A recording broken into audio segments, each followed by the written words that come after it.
morning. Maaga akong nagising kasi nararamdaman ko na gutom ako. So, ayan o talaga. Babangon ako para magkape. Ayan o.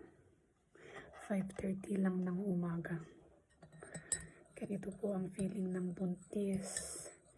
Nagugutom sa mga hating gabi. Nagugutom sa madaling araw. Ganun. Kaya magkape tayo. Normal lang po sa mga buntis ang ganun daw. Yung nagugutom sa hating gabi, nagugutom sa madaling araw. Kasi parang dalawa na kayong nagugutom eh. Kaya kailangan, kung feel mo na nagugutom ka, kumain ng Skyflakes, ayun. Kumain lang ng konti. Bye-bye.